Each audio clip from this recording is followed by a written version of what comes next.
Good evening, everyone. Welcome to Kuku Yarl, and thanks for staying in on this chilly night around Australia. It's good to see you all here. We're beginning a new series entitled "The Fires of the Ancestors Are Burning." This comes from a presentation that John Hartley has been doing around the country for many years, and as I said in the notes that went out to you, that it's been done in all kinds of forms, from day workshops through to 10-day residentials. So it's a powerful presentation that we're doing over 6 nights, and welcome aboard. We're really pleased to have you here. If you have any comments, we welcome them, and questions, put them in the box. We're going to have a conversation with John in a moment, and but just as a matter of housekeeping, we'll come to questions and comments at the end. So feel free to put them in any time, and we'd like to have a bit of a discussion later on. Okay. So, John, are you there? Hello, John. Yes. Hello. Good evening. How are you? Good. I'm well. Yourself? Good, thanks. That's good. Yala da jawan ngayo yalan di bama ngayo bode garajal ngayo bonanda Ghana bubungo. Welcome to all my friends and all the people tuned in tonight. My name's John Hartley, and I'm sitting and living in Ghana country, and now often now referred to as Adelaide, South Australia. So, John, we're beginning this new series, "The Fires of the Ancestors Are Burning," and it's based on the storyboards. I'd like to ask you about the boards before we move into the formal section. How did the boards come about, John? Oh, well, that's a reasonably long story. It was I was looking for a way to be able to address violence in its broader context. That is family violence, and in the context of colonial violence. After much thought, I began to work on these, develop the concept of having a series of storyboards which are separate, but at some point all come together, because I remember, I think it was John Howard stating very clearly that everything in relation to Aboriginal people was in the past, and it had no relevance or connection to the future, which is, completely opposite, really, to Aboriginal worldview. Of course, Aboriginal worldview, we think everything is connected and interdependent, and so I based the storyboards on that. And they're a multi-layered presentation that essentially look at colonization, the impacts and effects, but also beginning the process of decolonization.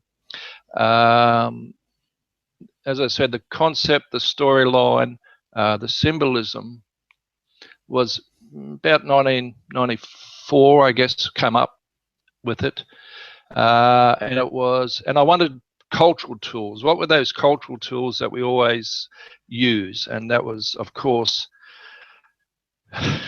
song, artwork, dance, storytelling.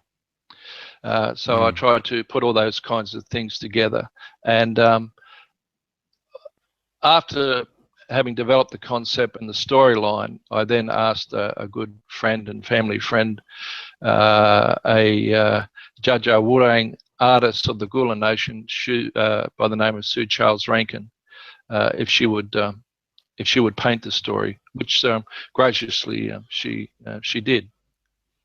And I think, you know, I mean, the storyboards are really, they're not about allotting blame, really. I mean, I look at them as being about accountability and responsibility, really, and trying to encourage, hopefully, people to take self-responsibility in bringing about change within First Nations communities. And I guess the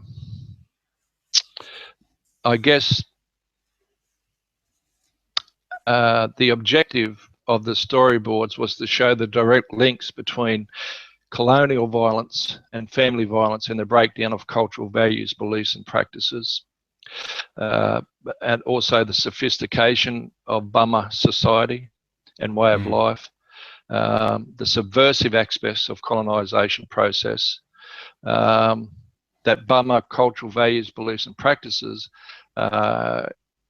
remains a continuing, living, breathing way of life, and not something relegated to a long ago past or a lineal period of time that rest in the past. And I guess finishing that up, it was also about centering Aboriginal culture in our continued advocacy for a sovereign treaty. Right. So I just meant to mention and meant to ask you whether everyone out there was able to get the download, the called Inhabitants. Can you just put a yes or a no in the chat box to let me know if you're able to have a look at that, and if you've been able to have download it and have a look at that. Just curious to see if everyone is getting that information. So we put that out a couple of times and again today, but just checking to see how well our communications are. I have to remember here that we're on about a 20-second delay, so I'll just give you a little moment for those replies to come through. So Timothy has, thanks Timothy. And Dave and Maggie as well. Thanks, Trish. Absolutely. We're going to put those aside now, but I thought it would be useful to use that as a starting point. We're going to put them aside now until later on, but it sort of is a reset of you know, of the mindset that has been operating here in Australia for a long time. So I'll just let John have a sip of his cup of tea and hand it over to him to begin the presentation. So I'll hand it over to you now, John, and just bring up the first of the boards. Here we are, and I'll put that up for everyone to see. Thank you. Okay, everyone should be able to see that now. If you can't see the first of the boards, the painting, it's called the Heart. If you can't see that, just put that. Let me know in the chat box there, please, or just say okay if you can see that. Okay.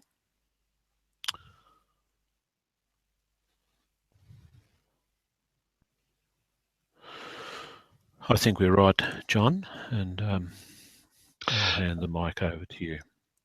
Okay, thank you. Now, I just got to check here.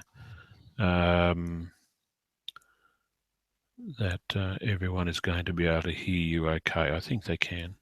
Just Okay. give me a... I'm going to hand it over to John now. It's because I'm sending the picture from a different place. Hello, testing 1, 2. Test.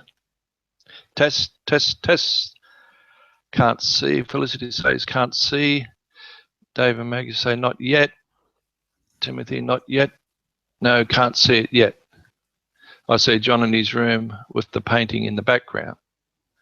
Okay. I've just made an adjustment there, and okay, I think we're right, John. Got it. There it is. Okay. So I should not be on screen anymore. Is that correct? That's right. Okay.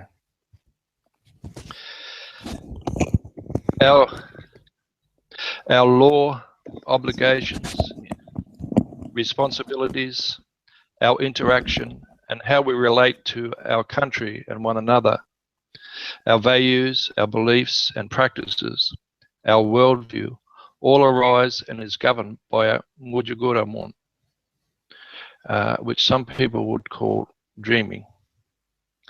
As handed through the generation, our law still continues to this very day. The center of the board is a fire, and the biggest circle surrounding the fire is our country, or Bubu, where we belong. We see our elders and the connecting lines into their country, representing the birth from and their return into their Bubu, into their country. The dots and the water droplets in the continuing cycle represent our law, LAW, regeneration, changing seasons and continuing way of life, and our Mudjuguramun, our dreaming. From the top right, we see our family and kinship gatherings. Coming down the screen on the right-hand side is the male side, the grandfather, father, uncle, brother, brother-in-laws, nephews, and sons. Continuing around the board, we see the bush and the seafoods and the medicines. We see the sun representing our spirituality. We see the female side, grandmothers, mothers, aunties, sisters, sister-in-laws, nieces, daughters. Top left of painting depicts ceremonial gatherings, and the many smaller dots represents the stars of the night sky. When the Guguyalanji Bama first moved to Manjaldimbi area, they knew nothing about what was good to eat and what was poison. One day, a man whose body shone like lightning appeared in front of the elders. He instructed them what was good food and how to process some of the bad foods to make them good to eat. This ancestor also instructed the people in Bama law so they could live a good, healthy life. He taught them what was sacred, what is taboo, what is dangerous, what is good, how to read the stars, where they could hunt in both land and in water country, medicinal, health and scientific properties of plants and various foods. He also instructed Bama in marriage and kinship relationships, how to perform and carry out ceremonial obligations, how to care for each other, country, and all things within it. In Bama way, all things have a meaning. The people live in accordance with the seasons. The spiritual and physical are unified, and the laws of nature are emphasized. Society is based on cultural pluralism and the extended family. Ancestral roots are remembered, and learning is through doing, or experientialism. Teachings are passed through the generations through the song lines by appropriate custodians and holders of song and law. Kinship and spiritual life is based on cultural renewal.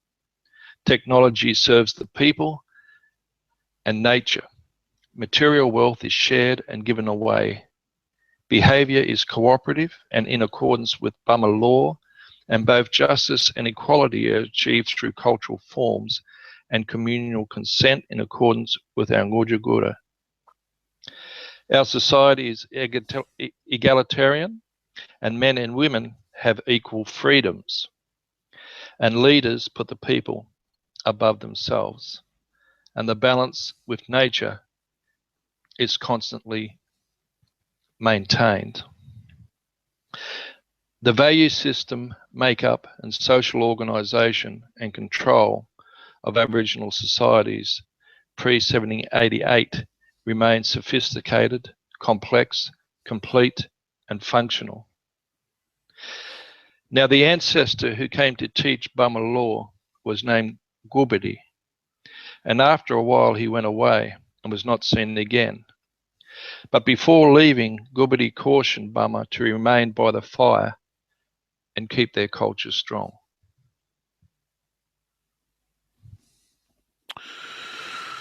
Okay, that brings to mind, John. I'll just put this camera back on. I've told you this story before, but I think others may be interested. In 2000, the year 2000, was really the first time that I'd been into an Aboriginal community. And I had the opportunity, I was teaching school in Newcastle at the time, and a friend was working in the health clinic out at Kintore, about northwest of Alice Springs, just on the West Australian border. And I got to fly out there. It was the school holidays. It had been a very wet season out there. There was lots of bush tucker. In fact, the bush tomatoes were growing everywhere and they were starting to ripen up. I got off the plane. There was no one there to collect me, so I started to just make my way into the community. And all the kids were playing, and it struck me, you know, how different things were operating there, that they would pick a bush tomato, have a bite, throw it away, and they'd be on their bikes and riding around. And a lot of the girls were playing games in the dirt, in the sand, drawing pictures. And I knew enough to know that they were playing marriage partner games based on the skin system of the Pintabee people up there. And of course, everything was in language, and they would ask me my name, and I'd say my name, and they would hear my name and repeat it, and then they'd say, "What's your name?" And I couldn't really work out until someone told me quite some time later that, oh, they were asking you your skin name. But the biggest thing of that first trip, I spent about a week or so out there, was the shock that I hadn't known before that this culture was still alive and thriving in Australia. Where I had come from, it was something that was long ago. Many years later, I come to find out that actually it's also still going in the cities too, but you have to know how to look to see it. But it was the shock of finding out, you know, that Australia wasn't the white Anglo place that I had thought it was, and that this rich ancient culture was,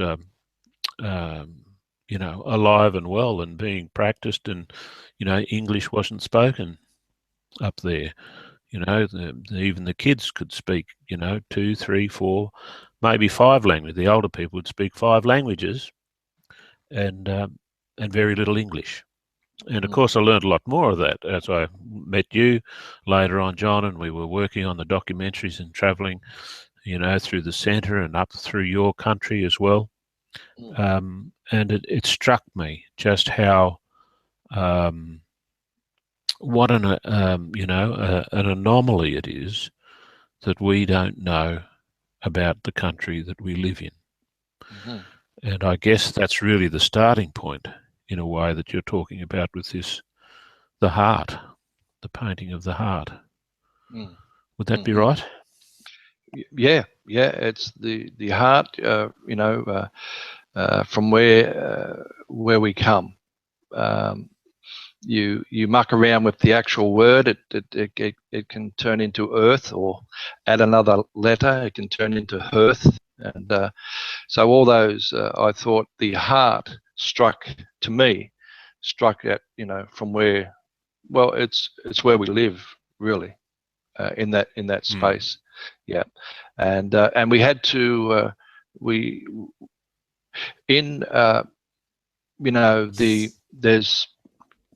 we see colonization, which is about denial, which is about assimilation, of Aboriginal peoples, but the decolonization process is about the reclaiming of who you are as a First Nations person in this country, and trying to wade daily through these through the dominant story that Aboriginal people are heathens, that they're backward, that they're no longer here. Very, very hard stuff to wade through on a daily basis. And that's, if we look at the handout that people have read in relation to the inhabitants, that was an observation by William Dampier. I think it was in 1699, and so 70 years before Cook came along the eastern seaboard, and maybe 100 years before Philip came across the way into our country. And we can see, and Dampier at the time was a very widely distributed author throughout Europe. So yes, the racist profiling of Bama, of First Nations people of this country, was happening 100 years before prior to 1788. So and that thinking has imbued the mindset of invading and occupying forces and colonial settlers pretty much to the current day, in my observation. Yeah. And well, yes, so the storyboards are pointing out the sophistication of Bama lifeways. When to be able to live in this country with some hunting implements, making your fire as you go, being able to prepare foods that are poisonous, that would kill you if you ate them, but then knowing how you prepare that food to make it edible, to be able to take various compounds from nature, to mix them into one, and to come up with a substance that will keep you hydrated and assist you in walking across vast amounts of dry country or hilly country. It amazes me how these compounds are come about, and the sophistication of the language networks, the kinship relationships, are just mind-blowing. Language, we're talking at this time, something like 600 languages, not dialects, but languages, full, that went out like a net over the country. And So it's, I guess the first board is a little bit about trying to create a conversation and sharing that, you know, and trying to break that mindset of terra nullius. Yeah. I think there's one more thing perhaps you could comment on, John. It was another big revelation for me as a white fella. You know, we have this idea that there's all these clan groups with separate languages, and thinking of it as a you know, as a different language being a way of separating people in a way. So there are all these little mobs that are, you know, quite insular and without much connection with their neighbours or anyone further afield. But that's actually not so. In fact, you know, Aboriginal groups have always travelled, you know, through country, even though they would have their own, you know, particular dreaming sites and so on that would always come back to. But the unity through the stories happened on levels beyond language, and in fact, people spoke many languages, and having different languages was a way of knowing who each other were and where you come from, and was another meta level way of communicating, if you like, rather than being a way of dividing people. Can you tell us something about that? Oh, look, about the stories that crisscross the country.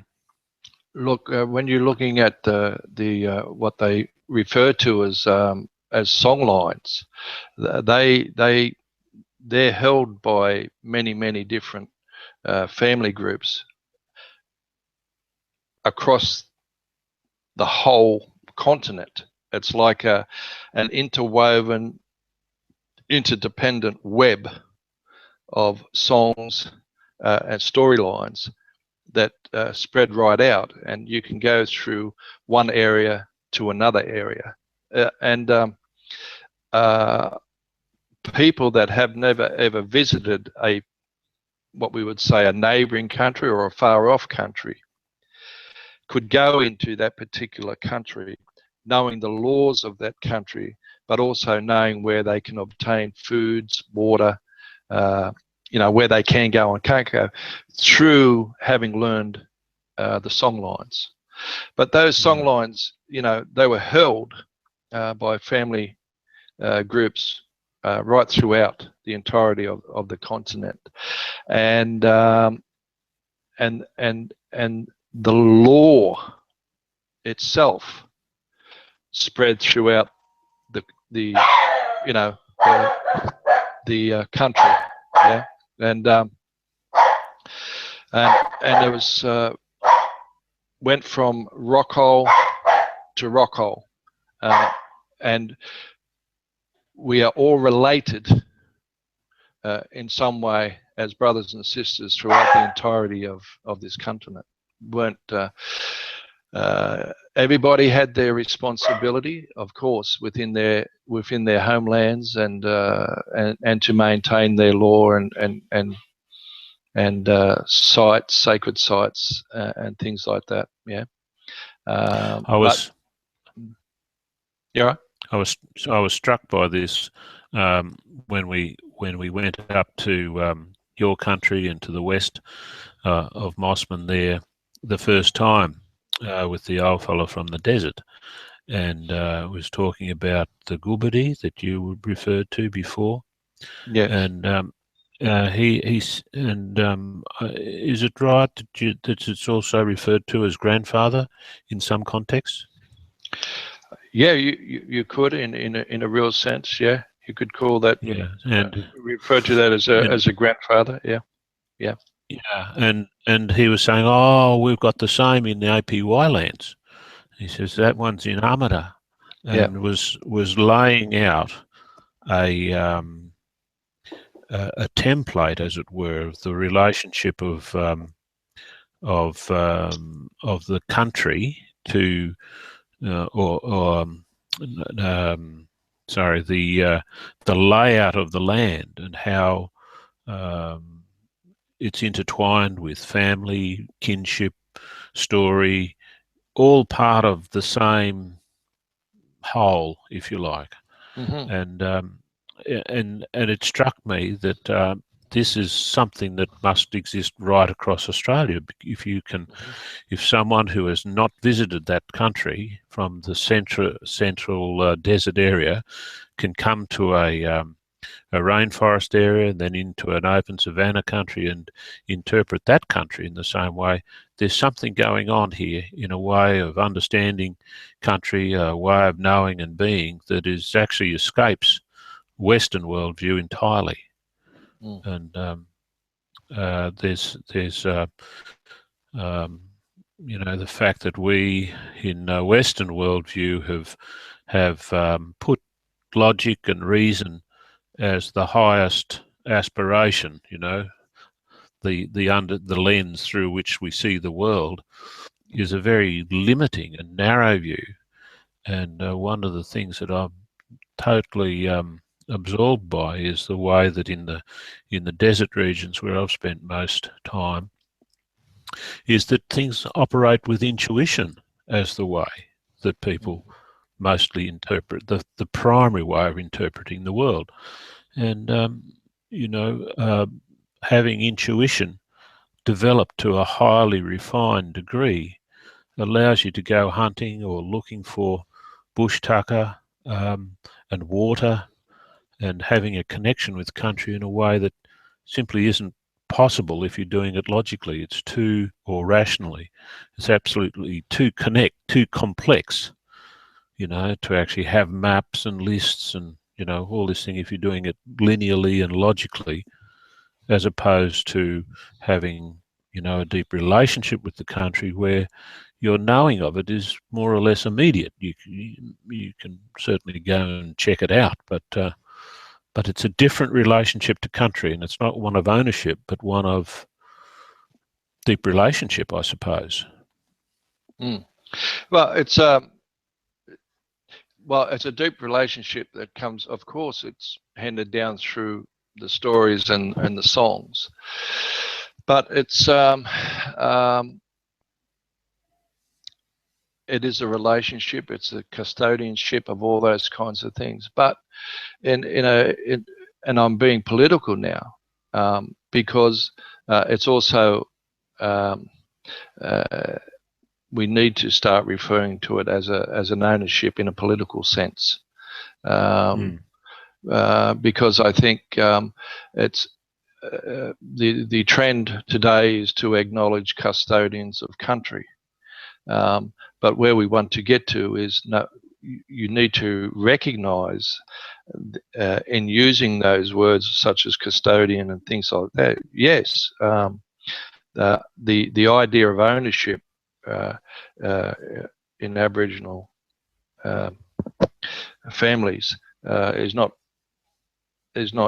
well, it wasn't evident, but it's an easy way now for politics and those who want to continue to deny Aboriginal people's sovereignty within our own country. Yeah, so I think there needs to be a lot of thought around those kind of things when we're using certain words, you know, because they're being used as well. You're a custodian. You don't really own anything like we do in the West. You know, it's that, yeah, because it's a world of difference in how we look at that and how we relate. You know, our country is no different from our body. It's part of your body. You know, and when you have when country is taken from you, stolen from you, you're connected to that country like a taproot. And when that happens, it's like pulling, if you've ever pulled a taproot, it pulls at your at your belly, you know, at your guts, and it's like pulling out a taproot. It's not a nice feeling. Yeah, so that connection is there absolutely, you know. But in a political sense, we need to start looking at things a little bit different. Yeah. Well, I think there's a need to be having. Well, the Western way is saying, well, you know, since invasion, it's been either you're this way or that way, isn't it? You say, you know, if you're dark enough, you can continue to be Aboriginal. If you've got some white in you, well, then you have to come across and you have to change your culture and let all that go. I mean, that was actually legislated, and yet that has to be a recipe for disaster. I mean, you know, what I hear the old people saying all over the country is about there being two ways, and we actually already have in certain places traditional law having been recognised as existing prior to common law. Not that it's acted upon, but there have been a couple of court cases where that recognition has been made. In fact, back as far as 1992, I think, is sort of the landmark cases that we actually haven't really heard about.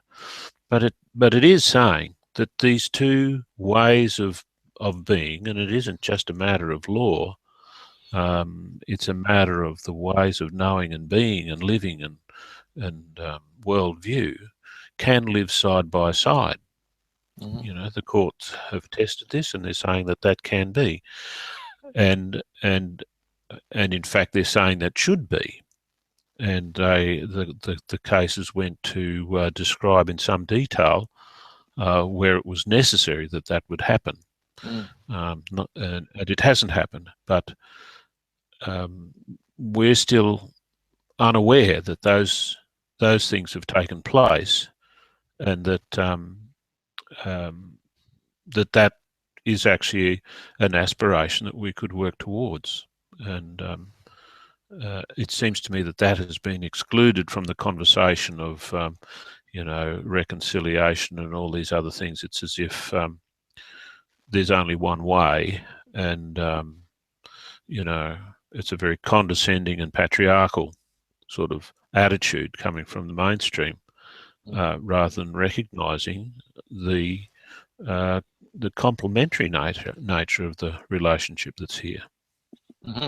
Yeah, and it is, you know, many people in this country know what's going on, and they have a good understanding today of First Nations people, and they also understand, you know, that our people have not been given a fair shake, you know.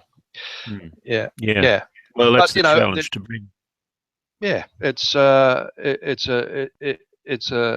ongoing thing, you know. The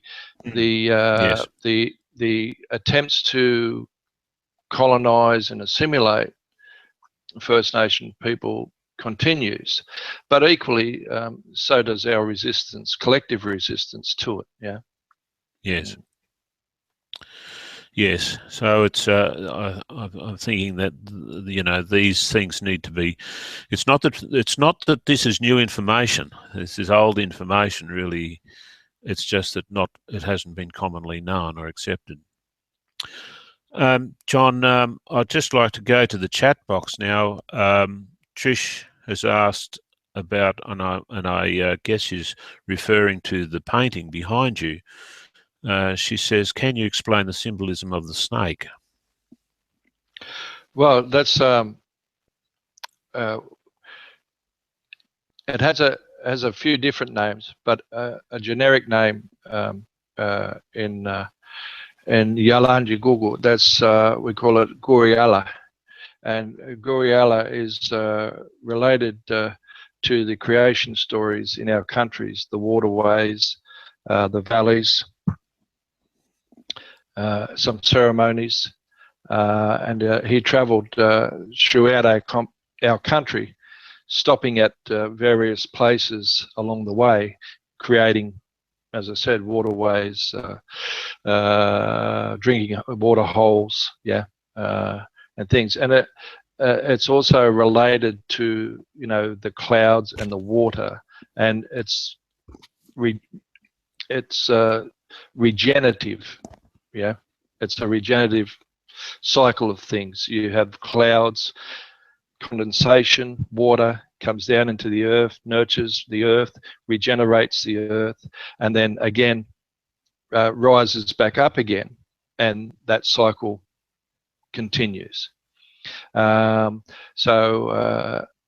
we see that Guriella is, and you see on the painting there that the shapes are like clouds, and the circles, of course, are particular areas where Guriella travelled through the country.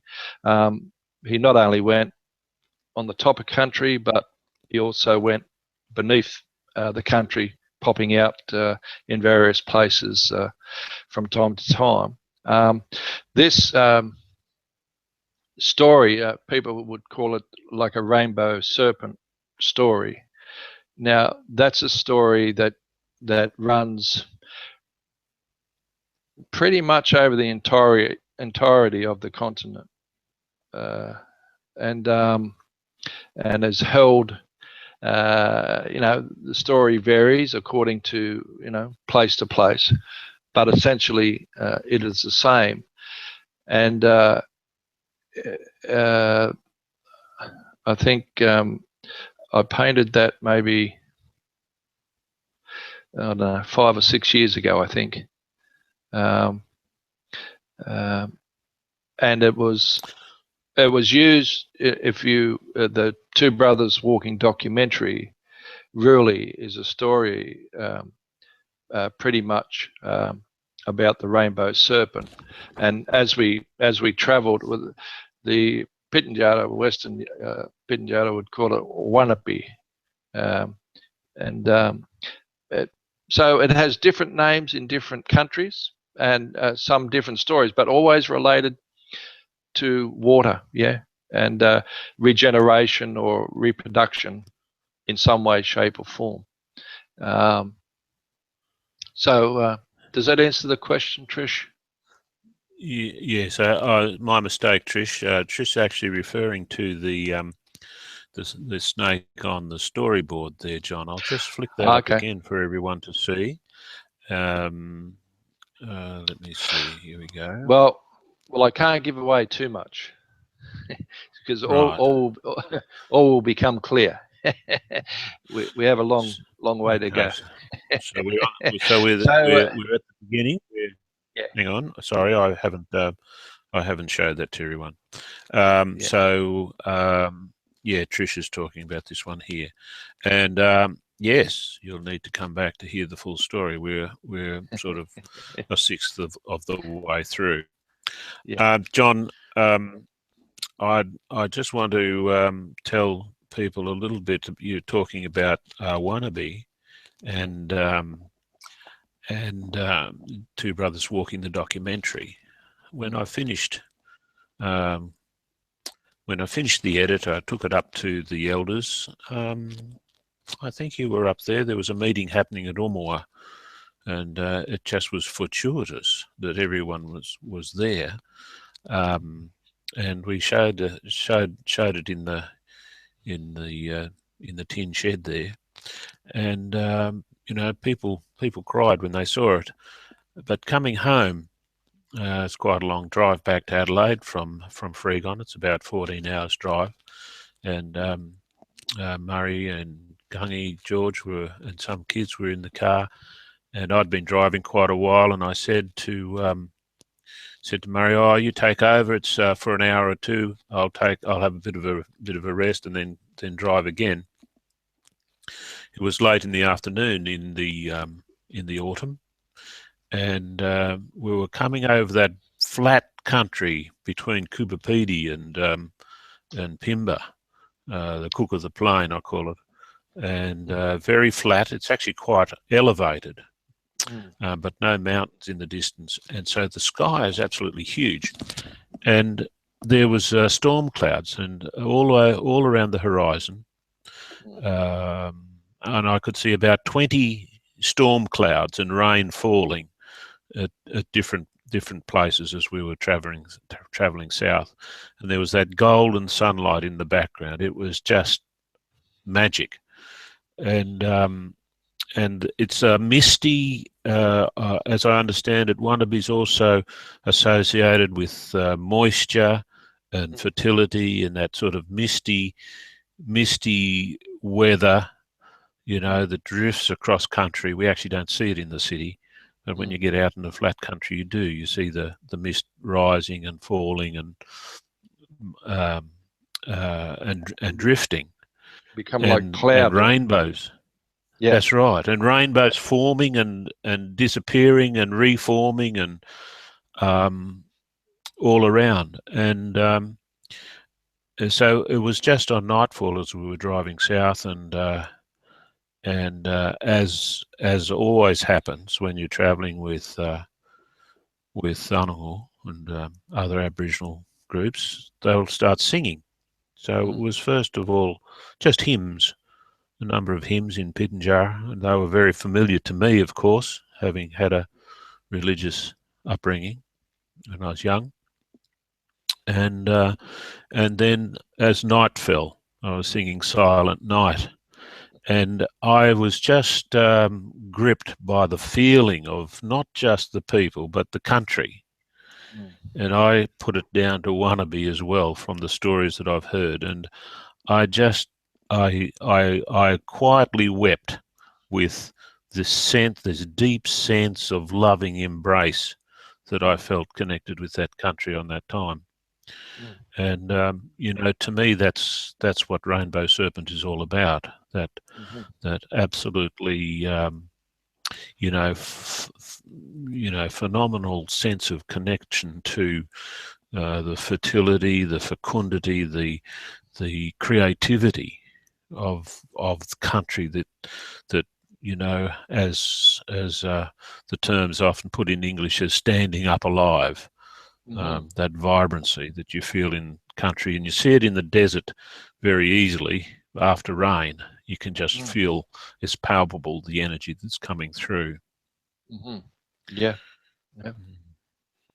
This goes everywhere. Yeah, that story, and you know, and the old people say that, you know, if it doesn't matter who you are, if you are born in this country, then you are born out of this story. You know, you're born out of this. You're born, or the Pitjantjatjara, you're born out of that Jukupa. You're born out of that. And I say this with reservation. You're born out of that dreaming. Yeah, you're born out of that, and it belongs to you as you belong to it, and the richness and diversity of the cultures, of the languages, belong to you. That's part of everybody's heritage, and part of everyone's responsibility to protect, revitalize, regenerate, renew, and continue it on for your children and your grandchildren and their children and grandchildren and so on and so forth. You know,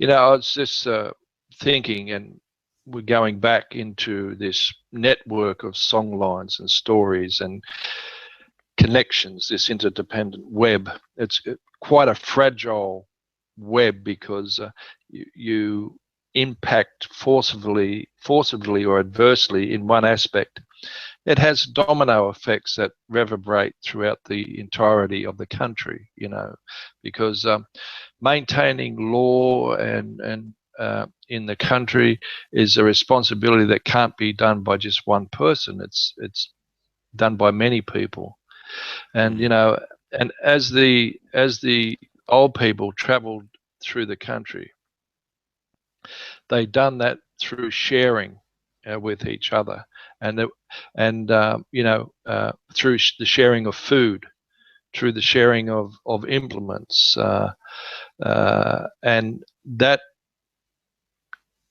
in an English way you would say, I give to you and you return to me.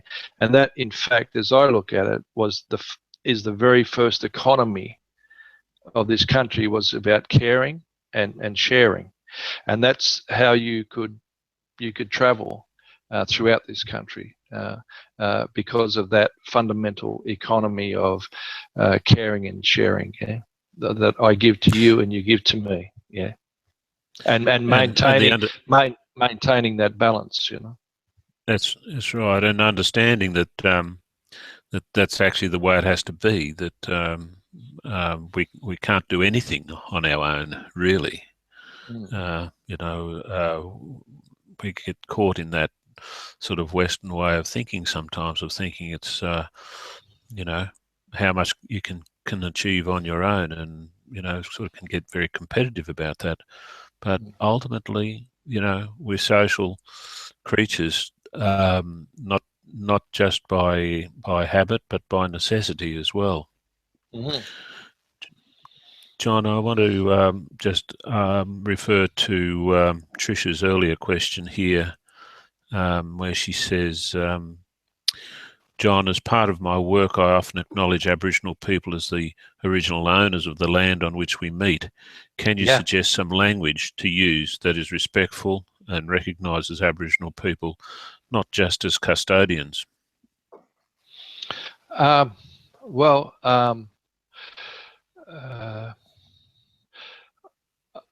think if you share it from your heart, I'm sure the words would come out good, Trish. Yeah, and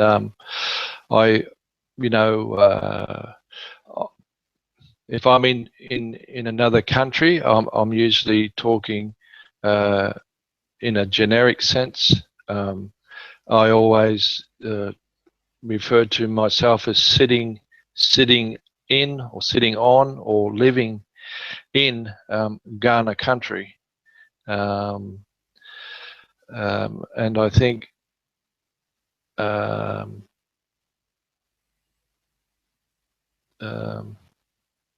would need to think about it, Trish. But I think if you just spoke it from your heart, I'm sure something good would come. Yeah.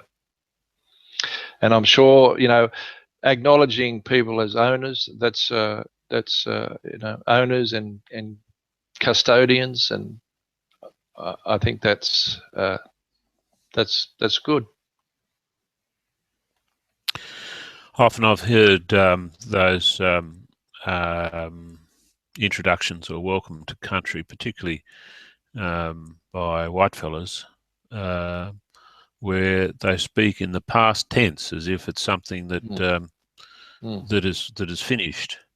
And I understand where that comes from, because I thought that way myself until I was, privileged to have that contact and to be invited in and welcomed in and experience something of a different worldview. And to me, that's the important thing, along with recognising, the first law and culture of the country is also to acknowledge that we are part of that. As you were saying before, John, that old man in the desert, he says, if you were born in Australia, you're born under this chukupa. You're under the chukupa of the country. So chukupa is a Pinjara word for like law or stories. It's actually, we don't have an English equivalent, but it's the everything of that, from the spiritual understandings through to the daily practice. And he says, well, if you're born here, you're part of that. It's not a choice; it's a fact. And he says, even if you don't know it, that doesn't make any difference. You still belong here. You're born under the life force, the energy that is generated by this land. The food you eat, the air you breathe. and he says that you know, you should learn about it because that's who you are too. And he's saying even if you don't know, that doesn't change anything. But if you do want to know, he's saying, well, there's still people here who can help you learn about that and about who you really are.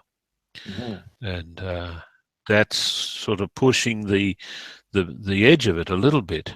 But I believe the place where we need to be able to get to as people living in Australia to fully own our many places of origin. So you know, in my case, I'm third generation Australia with forebears from Germany. But you know, my life force doesn't come from Germany. It comes from this country here. You know, particularly the Darling Downs where I grew up, and other places I've lived, and certainly a connection to the Central Desert areas.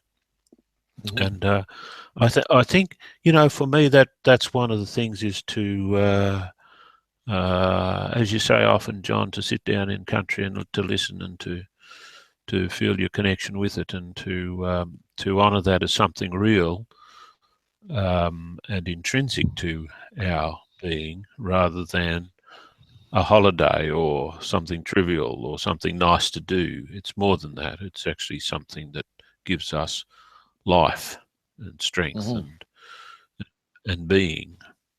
Well, if it didn't, it wouldn't be what Bamako Ngujuguramon. It wouldn't be what the Pinjara called Trukupa. It's that simple. Yeah. And we don't really have an equivalent in English. So it's good to use some of those words, you know, particularly if we know the words that belong to that country.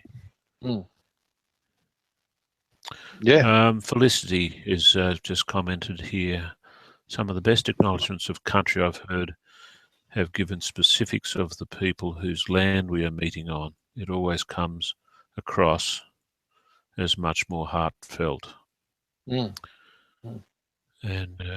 Carol says the spirit of this country is such a generous spirit that in many ways it holds the answers to the mental health and isolation issues so many Australians experiencing. You know, it was such a shock. It was such a shock for those early, you know, Europeans who come to Australia, and they didn't know what happened.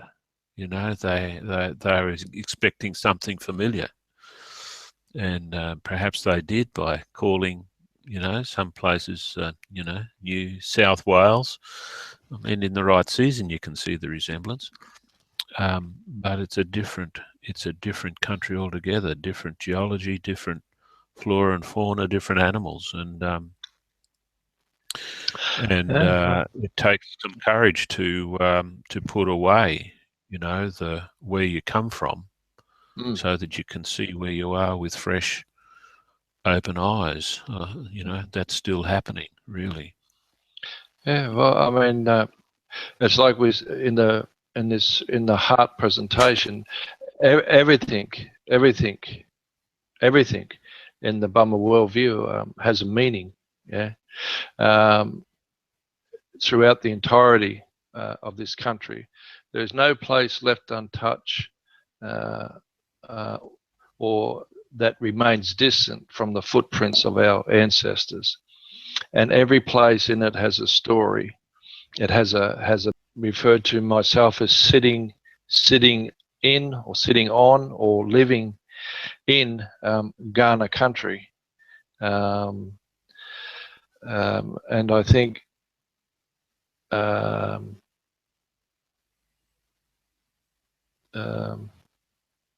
would need to think about it, Trish, but I think if you just spoke it from your heart, I'm sure something good would come. Yeah. And I'm sure, you know, acknowledging people as owners, that's owners and custodians, and I think that's good. Often I've heard those introductions or welcome to country, particularly by whitefellas, where they speak in the past tense as if it's something that that is finished. And I understand where that comes from, because I thought that way myself until I was, privileged to have that contact and to be invited in and welcomed in and experience something of a different worldview. And to me, that's the important thing, along with recognising, the first law and culture of the country is also to acknowledge that we are part of that. As you were saying before, John, that old man in the desert, he says, if you were born in Australia, you're born under this chukupa. You're under the chukupa of the country. So chukupa is a Pinjara word for like law or stories. It's actually, we don't have an English equivalent, but it's the everything of that, from the spiritual understandings through to the daily practice. And he says, well, if you're born here, you're part of that. It's not a choice; it's a fact. And he says, even if you don't know it, that doesn't make any difference. You still belong here. You're born under the life force, the energy that is generated by this land. The food you eat, the air you breathe. And he says that you should learn about it because that's who you are too. And he's saying, even if you don't know, that doesn't change anything. But if you do want to know, he's saying, well, there's still people here who can help you learn about that and about who you really are. And that's sort of pushing the edge of it a little bit. But I believe the place where we need to be able to get to as people living in Australia, to fully own our many places of origin. So in my case, I'm third generation Australia with 4 beds from Germany. But my life force doesn't come from Germany. It comes from this country here. Particularly the Darling Downs where I grew up, and other places I've lived, and certainly a connection to the Central Desert areas. And I think for me that's one of the things, is to as you say often, John, to sit down in country and to listen and to feel your connection with it, and to honour that as something real and intrinsic to our being, rather than a holiday or something trivial or something nice to do. It's more than that. It's actually something that gives us life and strength and being. Well, if it didn't, it wouldn't be what Bamako Mujuguramon. It wouldn't be what the Pinjara called Trukupa. It's that simple. Yeah. And we don't really have an equivalent in English. So it's good to use some of those words, particularly if we know the words that belong to that country. Felicity is just commented here. Some of the best acknowledgements of country I've heard have given specifics of the people whose land we are meeting on. It always comes across as much more heartfelt. And Carol says, the spirit of this country is such a generous spirit that in many ways it holds the answers to the mental health and isolation issues so many Australians experiencing. It was such a shock. It was such a shock for those early, Europeans who come to Australia and they didn't know what happened. You know, they were expecting something familiar, and perhaps they did by calling, you know, some places, you know, New South Wales. I mean, in the right season, you can see the resemblance, but it's a different country altogether. Different geology, different flora and fauna, different animals, and it takes some courage to put away, you know, the where you come from, so that you can see where you are with fresh, open eyes. You know, that's still happening, really. Yeah, well, I mean, it's like in the heart presentation, everything in the Bummer worldview has a meaning. Yeah, throughout the entirety of this country, there's no place left untouched or that remains distant from the footprints of our ancestors. And every place in it has a story. It has a meaning. Our law, our social organisation was already here.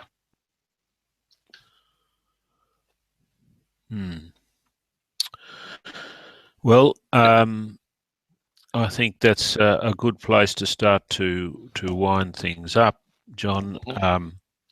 I want to just ask everyone if you would mind putting in the chat box just one word that would describe how you would describe the social organisation and worldview of Aboriginal people and society prior to invasion, prior to colonisation. One word, just a thought to just a word that might sort of you know, consolidate your ideas about how you would describe the social organisation prior to invasion and colonisation. And the worldview of Aboriginal people, yeah.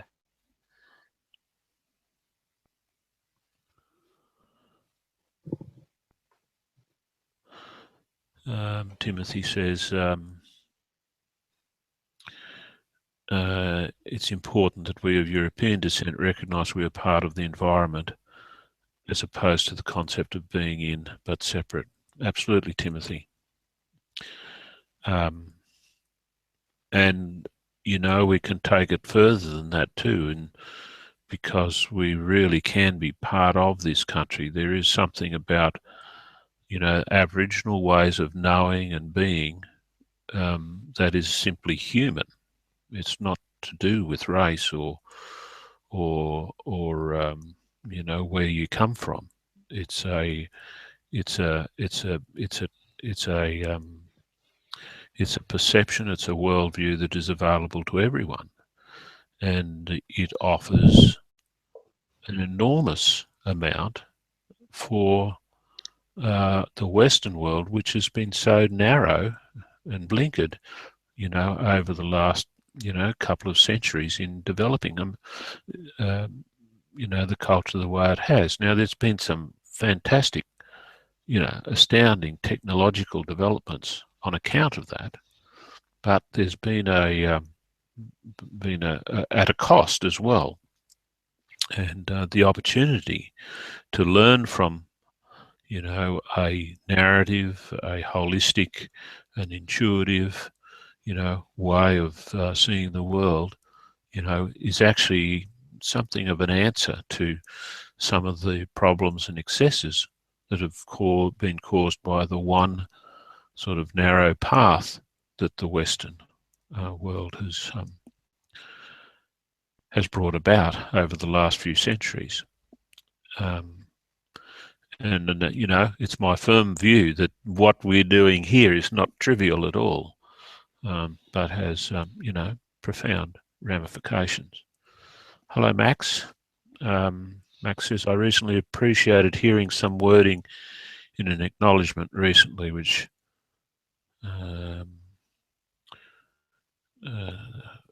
which included elders past, present and emerging, and acknowledging any Aboriginal people present. This reflected ongoing and current and future presence. Thanks, Max. I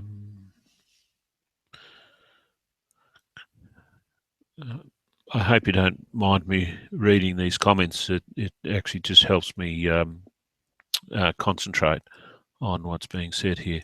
Carol says advanced, most especially in areas of operating not only on the five senses but sixth sense attunement and the capacity to conduct energies that are out of the reach of Western consciousness, as with Ngangri traditional healers. Absolutely. You know, there's the most profound experience I have of living in country in a traditional setting is one of being in the flow. And it is much more embracing than living in the flow where we sort of get on a roll with something and can, you know, feel that everything's going really well. It is that, but much more. And I've no doubt it's connected with having other ways, you know, it's connected with the worldview of not trying to manage and control and order and plan so much, as also being open to intuition and you know, other senses that we're probably not using very much in city life at all. Well, thank you everyone for your contributions. Advanced, all-inclusive, harmonious, connected, grounded, attached. Yes, it's spiritual as well. Self-sufficient connectedness. Thank you. So if you, John, let me just throw it back to you for before we start to close off and talk about next week. Is there anything that you wanted to sum up about our conversation today? Oh no, it's this is the first time actually that this has been presented in this way. It's normally done with people sitting on the ground on the bubble and in a circle, and it's about how we can begin and involve ourselves in a constructive conversation where everything is on the table, you know, and then how we put our minds and our hearts together in looking at these issues in relation to into our issues in relation to First Nations peoples.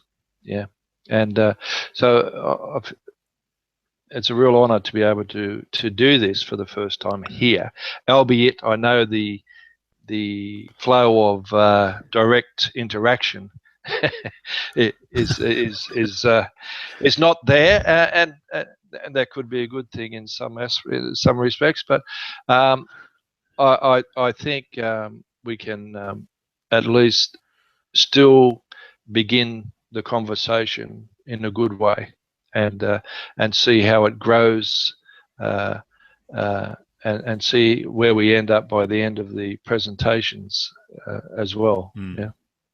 Yeah. Well, look, thank you very much, John. It is a very interesting and challenging experiment that we're taking on here, and thanks to everyone who's participating here.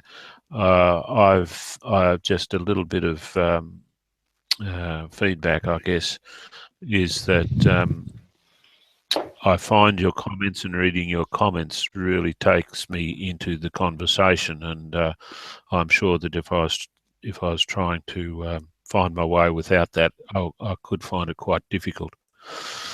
So thank you very much for that. It's really appreciated, and it's your participation that actually will make this this form of delivery work, I've no doubt. So next week, we're going on to the second of the boards, and it's called White Clouds Upon the Water. I'm not going to say any more about it than that at this stage, but just to invite you, same time, same channel, as they say, to join us for the second episode of Gukul Yarral, The Fires of Our Ancestors Are Burning, entitled White Clouds Upon the Water. So Dave and Maggie say, love your work, John. And thank you. And say nice words through Carol as well. So fabulous, John. Big shout out to David Salomon for the work he puts in. Thank you. Matt, g'day, Matt. Even us Brits have our chukupa if we just sense it. Love and peace to all. Absolutely spot on, Matt.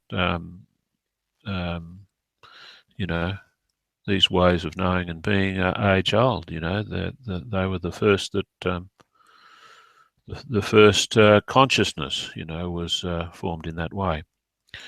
So thank you, everyone. We're 10 past the hour. It's been a great hour spent with you. I really appreciate your presence, your company, your words, and thanks once again, John. I'll just put you up on the screen for a sec before we sign off for the night. Thank you all for participating, and I look forward to next week. Thanks, John, and likewise. And I look forward to everyone, seeing everyone next week, and you know, making this journey through the storyboards together. So have a good week. Blessings to everyone, and we'll see you next Sunday at 7. Cheerio.